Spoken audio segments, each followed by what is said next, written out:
Good afternoon, viewers, and welcome to a special update on agriculture in Region 6. I'm your host, Roy Abrams, and with me in studio is the Honorable Minister of Agriculture, Zulfikar Mustapha, Minister of Local Government and Regional Development, the Honorable Nigel Darmlal, and the Director General at the Ministry of Agriculture. Today we're going to be discussing the flood relief package that are currently being distributed across Region 6. I will now hand you over to the Minister of Agriculture and he will explain the process.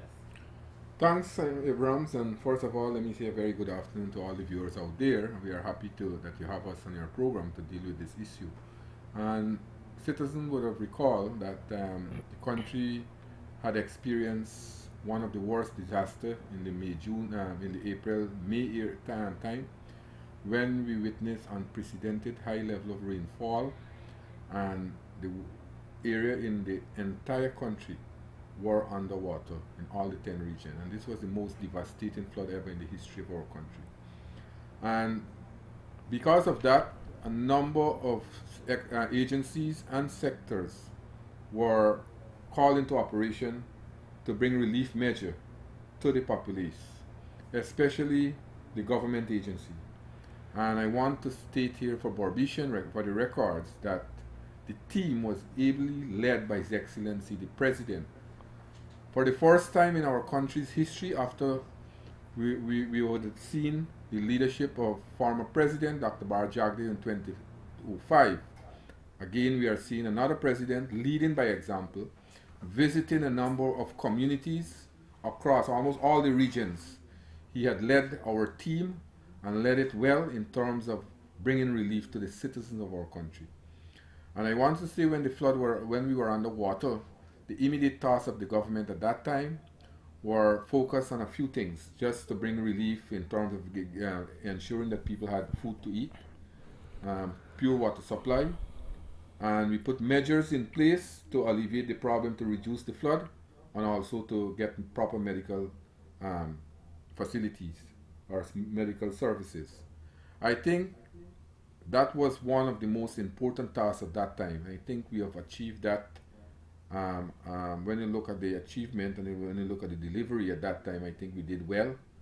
We were able to extend services right across the country in the most remotest place in our country, places like Gunstrip, places in the farthest part in Guyana. So I think that we were able to achieve that. And then His Excellency said that after the flood water would have receded, he will look at the budget and see to make some funds available to bring some relief, flood relief, bring some relief to the farmers, especially the farmers. And I want to say that the President and his government has lived up to his commitment, and as you rightly said, you are today discussing the flood relief package. And I want to make a distinction here. It's not flood compensation for the flood, but it's a flood relief package.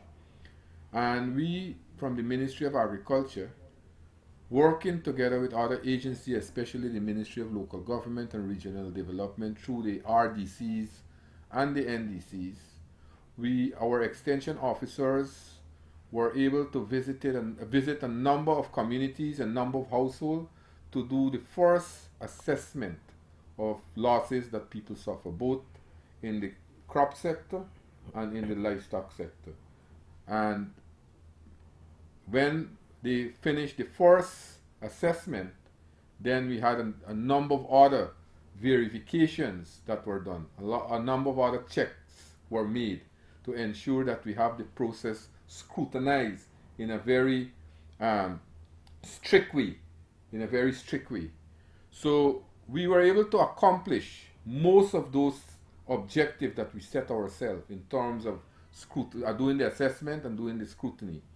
We also had young volunteers using the data that were gathered by the RDC, NDCs, the extension officers. We had volunteers going also to do verification. So we had a number of verifications that were done at different levels. And based on those verifications, we advised His Excellency the President and that we have collected or gathered data amounting to 52,000 households. And based on that figure, he would have made allocations in the various categories, and we will deal with the various categories just now. But as I said, that when the president made the commitment when he was visiting flood affected areas, many persons at that time doubt that the government will give any help or give help substantially. And I want to commend His Excellency, because today I've been involved in the distribution since Sunday with some of my colleagues. I have visited a number of locations across Region 6, and today during the distribution we could see happiness on people's face, where people are saying that this help that the government, or assistance that the government is giving them, will make a far difference in them to go back to the land as quickly as possible, or increase or start back their livestock industry. So this is the kind of way we foresee it, that we want to give the help to the farmers so that they can go back to their land and go back to their activities as quickly as possible. Because when you go into the market, you see price for vegetables skyrocketed. You see price for meat skyrocketed. This came about because of the flood. Number of crops, as I said, we had devastation in the entire agriculture sector. And now we are seeing the relief. The relief is coming at a very good time, and people are starting back to get their life back together, to put back their activities together. And this is the kind of support we are talking about. The president announced, and he made certain disclosure in various categories, and I want to go through it.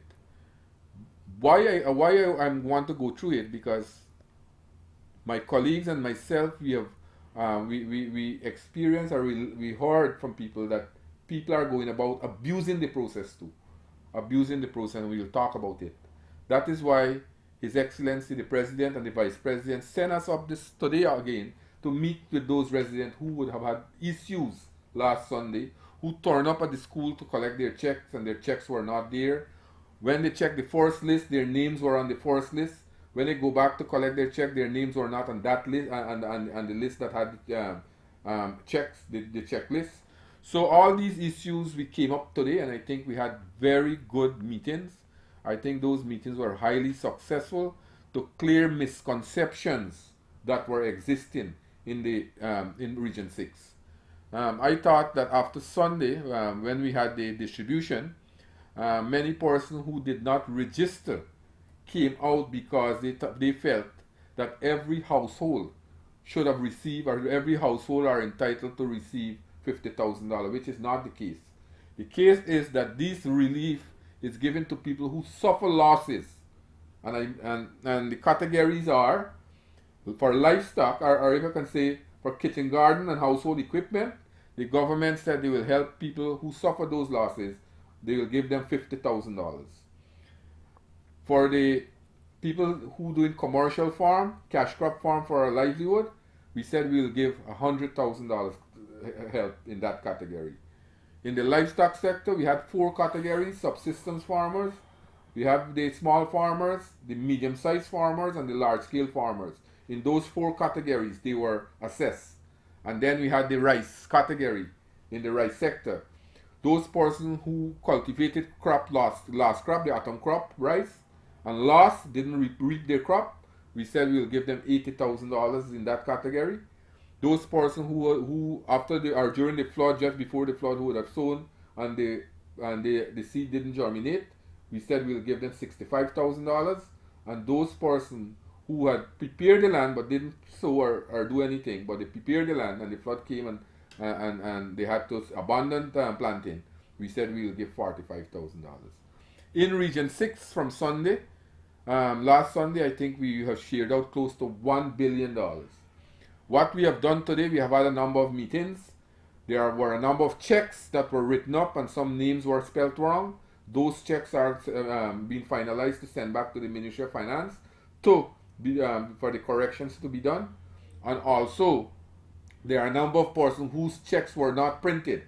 And we are now working with the Ministry of Finance so that we can come back here to Region 6 sometime to do that second phase of distribution, so that the entire population in Region 6 who would have suffered losses will receive some form of help. So I will pause here. I will hand you over to my colleague who was integrally involved with me, and he can give his bit of it, and then we will take care of more questions, Sure. some more questions from you. Yeah, Minister Dharma, can you say what was your role in during this entire process? Well, as the Minister of Agriculture indicated, we work very closely. The Ministry of Local Government and Regional Development work very closely with the Ministry of Agriculture because we run the structures of government within the regions, and through that structure and with the agencies of the government, of the Ministry of Agriculture, we were able to get to this point. Today's exercise, as Minister Mustapha said, has been highly successful. We were able to meet with and deal with over 1,000 persons in 5 meetings, possibly 1,200 persons who met with us during the course of today. And this exercise is a massive exercise. And the struggles that people went through as a result of the flood, we recognize that everyone would like help and everyone would like some support. But at the same time, we only have so much resources, finite resources. And so the Minister of Agriculture and the structures on the ground, I was happy to see that these teething issues have been resolved today. We have the rest of the country to also deal with, all the regions. And so this exercise basically was to iron out and make seamless the distribution of the cash checks. As the Minister of Agriculture said, we've had historic rainfalls in the last few months. For 30 years, actually, this is the type of rainfall that we've seen. And the President, too, has also, in addition to this investment that the government is making to get over this period, contributing to livelihood, the Ministry of Agriculture, the ministries, other ministries of the government, including local government and regional development, would be making significant infrastructural development also within the regional agricultural system.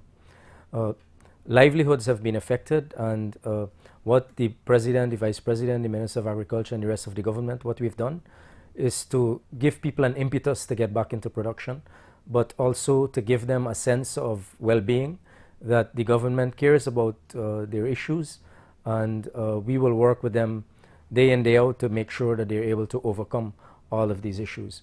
Agriculture is very significant to our country. Region 6 is massively dependent on agriculture, rice, sugar especially, and the Minister of Agriculture did mention earlier about the thousands of jobs that have to be created.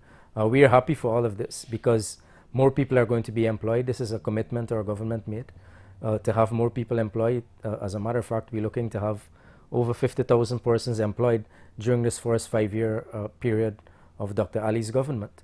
Within the local government regional development sector, we've been able to do more than 7,500 employment already.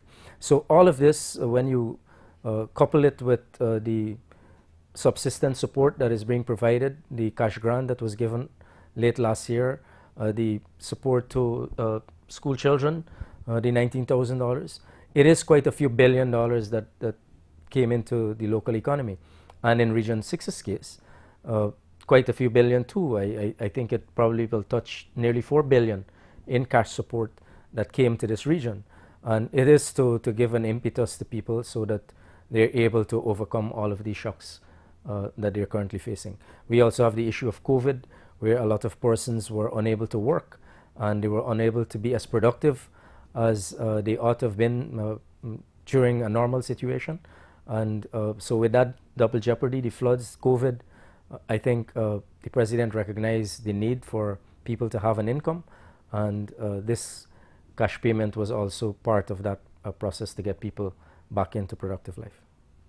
Okay, to the Director General, if you can touch on the process for those persons who would have missed the first, that were not captured during the first cycle, what is the process for them to get themselves registered to benefit from the relief funds? Good afternoon. And as echoed by both ministers, when we were out distributing the first tranche, more or less, on Sunday, we set up query desks at all the 11 locations across the region. There was a desk for livestock, there was a desk for GRDB, that's rice, and there was also a desk for crops, that's tunari. If you would have gone to a desk for payment, or if you have gone to the list and you didn't see your name there, all that you had to do was to go to one of those desks. One of those desks, list your name, give your ID, give your address, and also list whatever you have lost. After this process, it was then accumulated by volunteers. Checks were done, the verification was done, and so during today's exercise, both ministers explained that those persons who were captured in that exercise on Sunday would be compensated or would be given relief for those loss. And do you have any idea what would be the duration for them before they can benefit from those relief funds? Yes, two things will happen. There has to be a cross-check with the initial list to ensure that the names is not duplicated, or names are not duplicated. Then there's also a matter of checking for a household, 2-3 names from a particular household. We have found also names, phone numbers coming out from one house, 2-3 farmers in the same house, or 2-3 names from the same house, and so these will have to be addressed.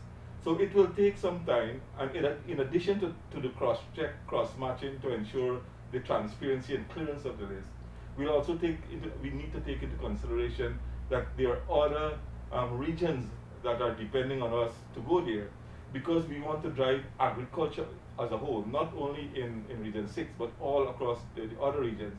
So while we are addressing this issue, we'll be doing simultaneously distribution to the other areas.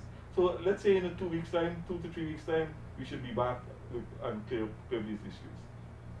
Okay, Minister, you mentioned briefly about the meetings that you had across the region today. Can you highlight some of the issues that or concerns that residents might have had that came out, and how you plan on getting those issues addressed moving forward? Well, as we explained earlier, that first of all, these issues with people names did not come in the second list or the final list that were paid out last Sunday. Those were checks that were prepared and printed. Those names were listed on that list. Now, as the DG rightly said, that we now had a query list at each center, all 11 centers that we had last Sunday. And based on that query list, we will compare that query list with the initial list.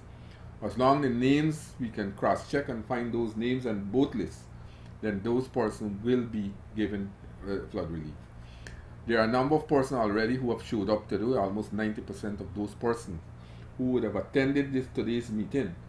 I think that their names are on the list and they will be compensated. There are a few still coming out saying that now they heard about this flood relief package and they want to be registered. We cannot take any new names. As a matter of fact, at today's meeting, no new names were taken. Or if anyone took names for the first time, well, those names will not be processed.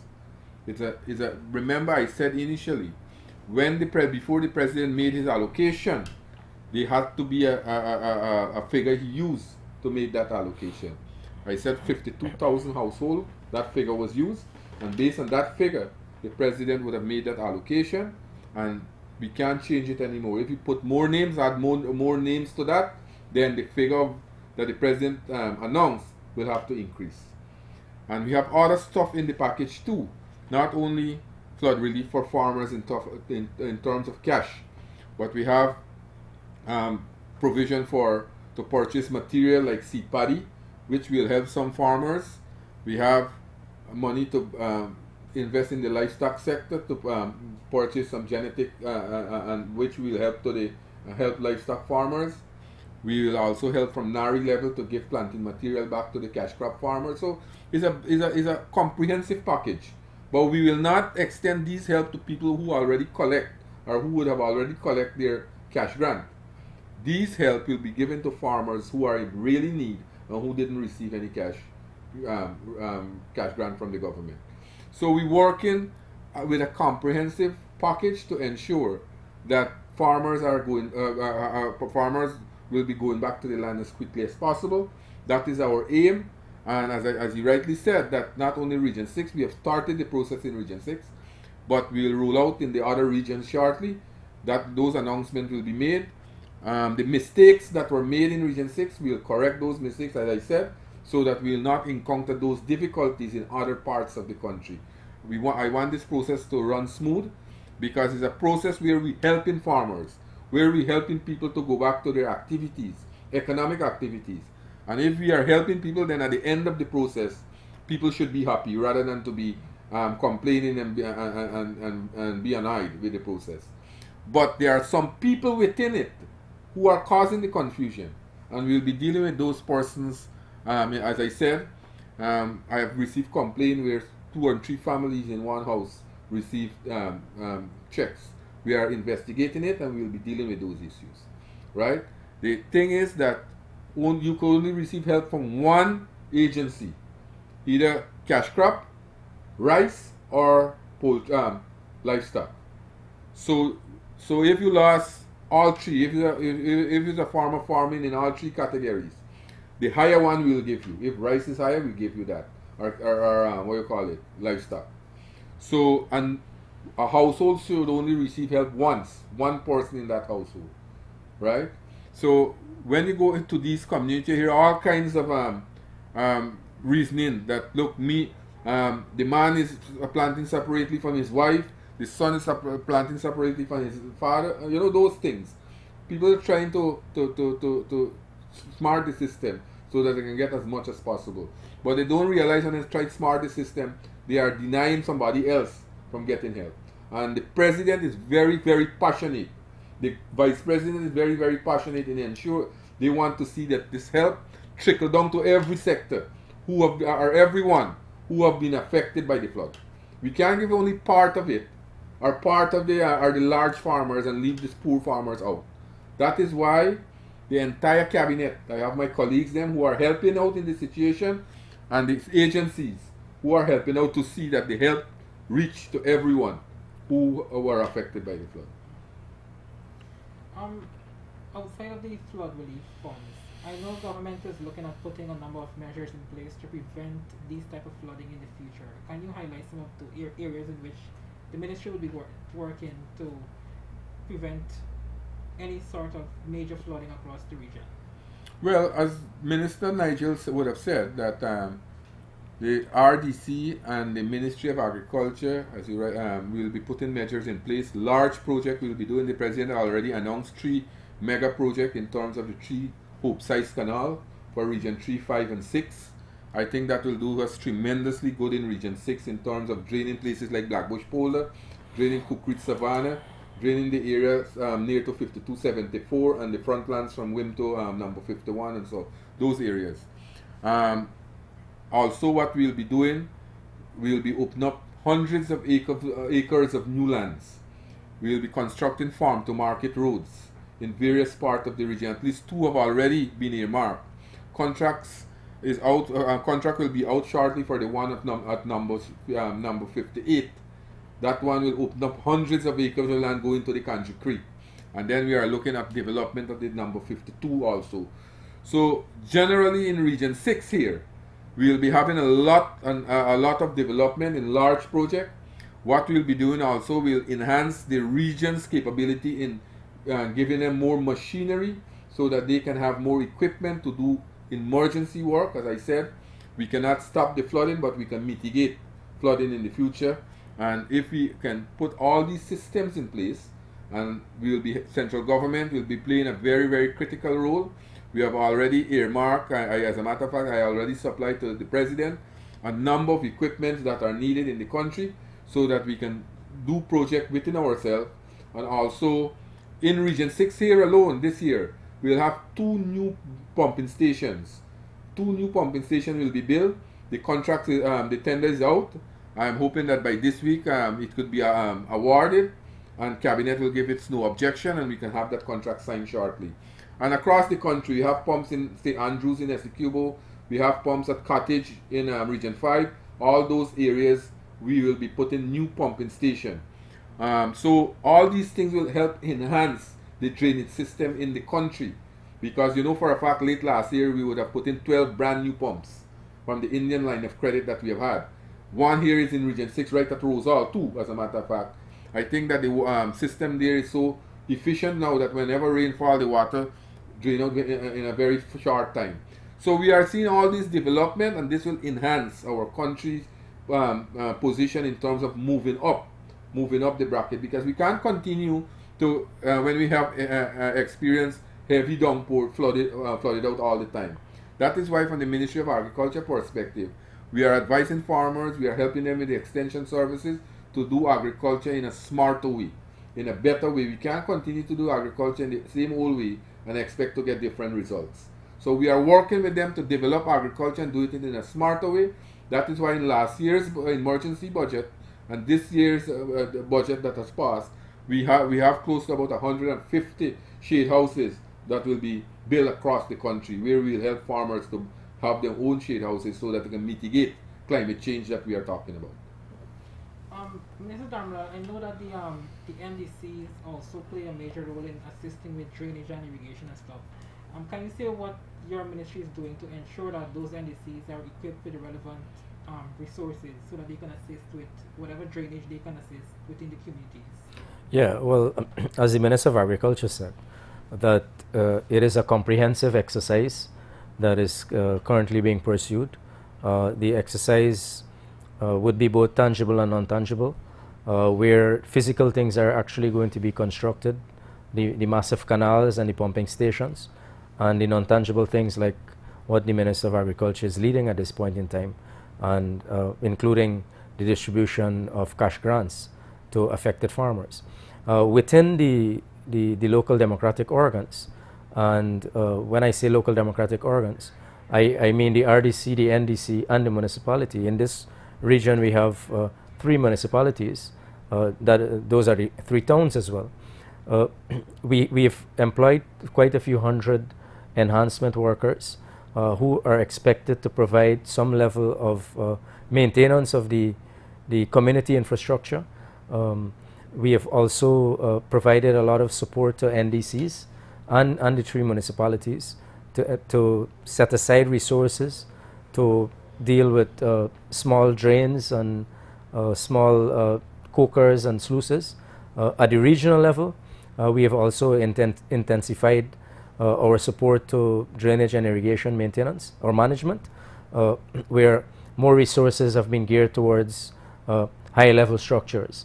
Also, with the support of the Ministry of Agriculture, we have been able to, through the region, deploy quite a number of excavators, both mini excavators and larger size ones across the region to help with the enhancement of the drainage and irrigation facilities. Is there anything you would like to add, Mr. Director General? I think all the necessary information that is required in respect of the flood relief assistance and the infrastructural work that will be taking place, I think it's fully described by both ministers. So at this point in time, I wouldn't want to add anything to that. Just to say that our government, our cabinet, work as a team. We don't work in vacuum. As a matter of fact, you heard Minister Darmla would have said, a program like this, sometime before you will see one minister come out and distribute something and leave it at that. We work as a team, and we try as much as possible to bring relief to the people of our country. We made a commitment when we went to the elections, and that has become a contract between us and the people of our country. And Minister Darmla would have mentioned one aspect, 50,000 jobs. We talk about 20,000 scholarship. We talk about reopening of the closed sugar estates. And all those things are applicable to Region 6, right? There are people in Region 6 will see help in terms of getting back jobs, the children going back to school, the children being given scholarship. You remember in the previous PPP government prior to 2015, you had hundreds of ordinary Guyanese, workers, farmers, fishermen, children, were able to go overseas and study and came back here as professionals, doctors, agronomists, engineers, and things like that.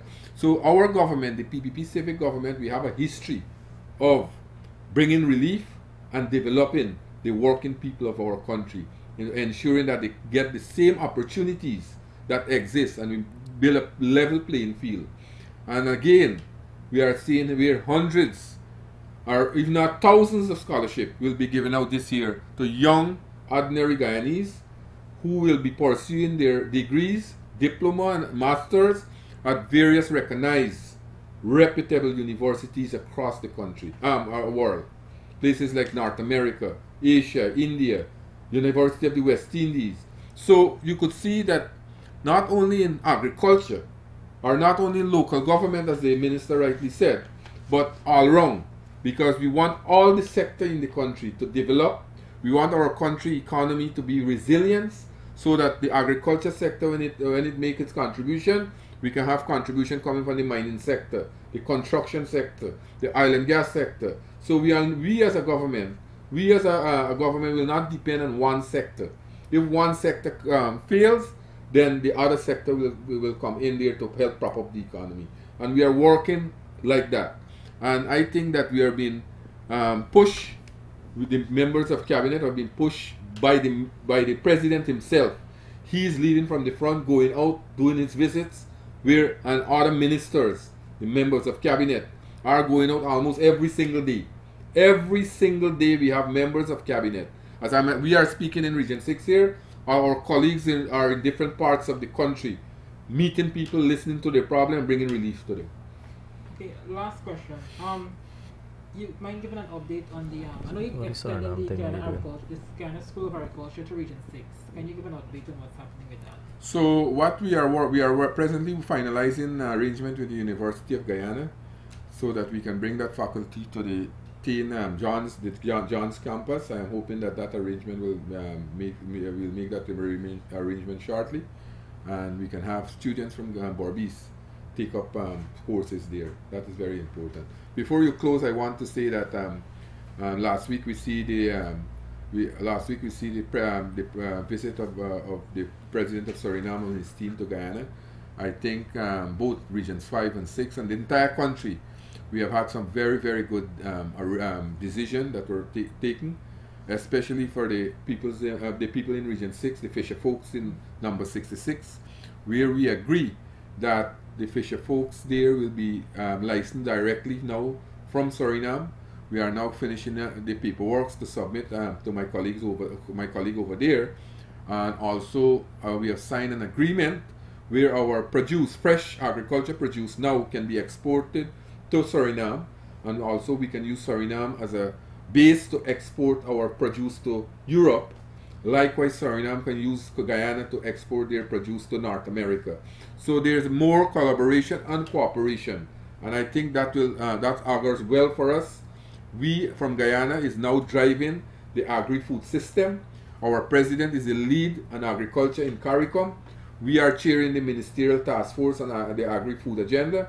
And I think we have a tremendous opportunity to help our farmers so that their produce can be exported to the Caribbean. We are looking at the barriers that are affecting produce from Guyana to go to these Caribbean states, and we are working to remove those barriers. We want to tap into the Caribbean market, where the Caribbean, CARICOM, is importing close to about between 5 to 8 billion US dollar annually.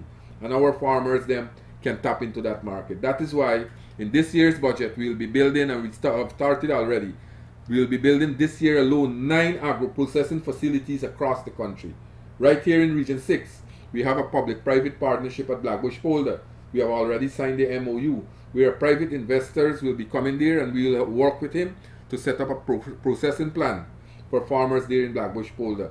At Fort Wellington, we will be setting up another agro-processing facility. And we are not doing these things only around Georgetown, but in different parts of rural Guyana, places like Deep South in Region 9, are Naputa, places in Region 1, Mabaruma, places in Watuka, in Linden. So you could see when we do development across this country. And I think that augurs well for the agriculture sector and the development of our country. Okay, just want to say a special thank you to the Minister of Agriculture, the Minister of Local Government and Regional Development, the Director General, Mr. Ram Raj. Thank you guys for watching. This is a special agriculture update. I'm your host, Roy Abrams. Goodbye for now. Hope you wonderful, man.